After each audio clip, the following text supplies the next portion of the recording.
So what's up mga Globo TV at nandito na naman tayo sa isang vlog na kung saan magse-celebrate na naman tayo ng mga ka-G na mga bago dito sa aking page dahil lumabot na tayo sa 6,628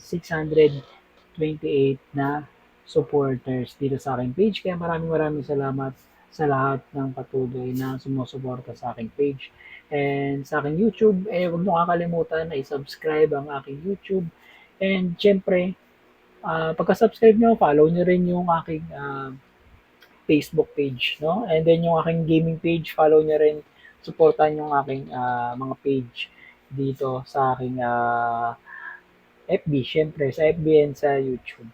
Ayan, so dahil meron na naman tayo celebration, meron naman tayong mga bagong supporters, baka nakakalimutan nyo, no, na meron tayong palaro. No? Meron tayong palaro at dalawang kalahok ang pipiliin natin dito sa ating event. At siyempre, dalawang tanong din ang magkakaroon dito sa ating palaro na to. No? So, bago natin simulan ng palaro, nais ko lang sabihin sa inyo na ang mga rules dapat masunod. No? Dapat masunod ang mga rules.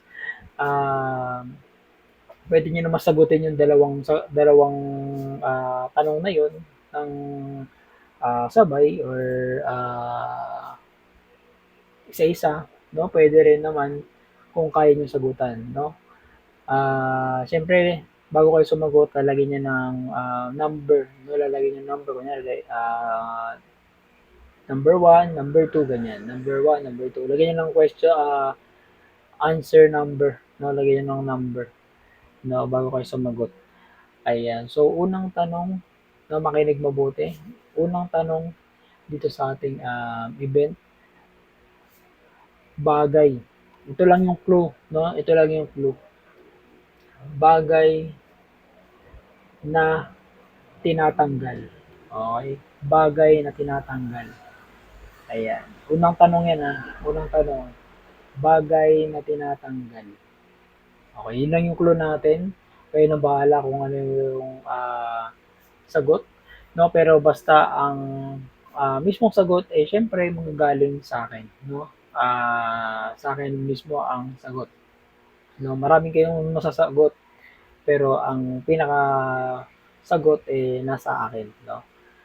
So, pangalawang tanong, pangalawang tanong, bagay na ginagamit kapag ikaw ay lobat.